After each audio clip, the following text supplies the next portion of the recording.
There is therefore now no condemnation to them which are in Christ Jesus, who walk not after the flesh, but after the Spirit.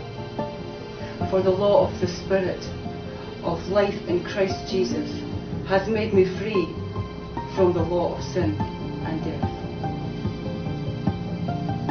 For what the law could not do, in that it was weak through the flesh, God, sending his own Son in the likeness of sinful flesh and for sin, condemned sin in the flesh, that the righteousness of the law might be fulfilled in us, who walk not after the flesh, but after the Spirit.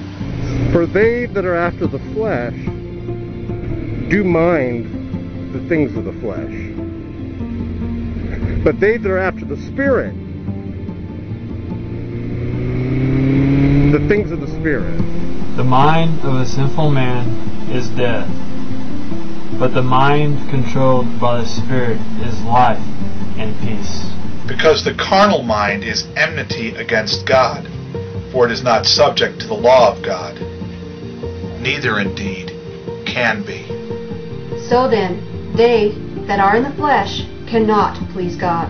But you are not in the flesh, but in the Spirit, if so be that the Spirit of God dwell in you.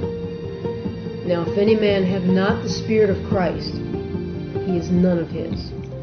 And if Christ be in you, the body is dead because of sin, but the Spirit is life because of righteousness.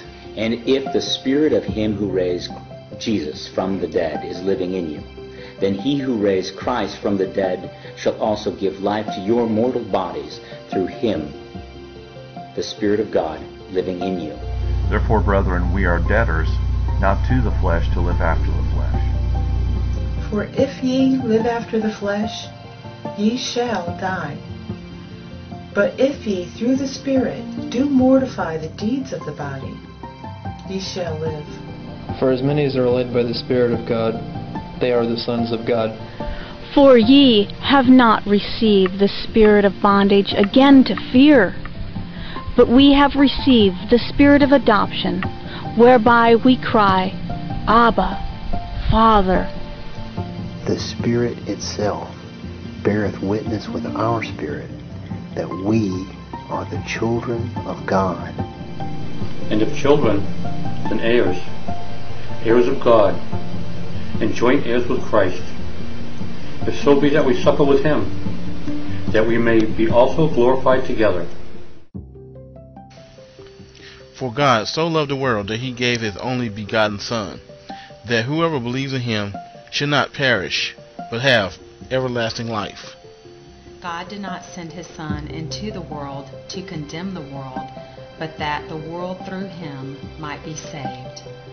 He that believeth on him is not condemned, but he that believeth not is condemned already, because he had not believed in the name of the only begotten Son of God. And this is the condemnation, that light is come into the world, and men loved darkness rather than light, because their deeds were evil. Be anxious for nothing, but in everything, by prayer and supplication, let your requests be made known to God. And the peace of God, which passes all understanding, shall keep your hearts and minds through Jesus Christ.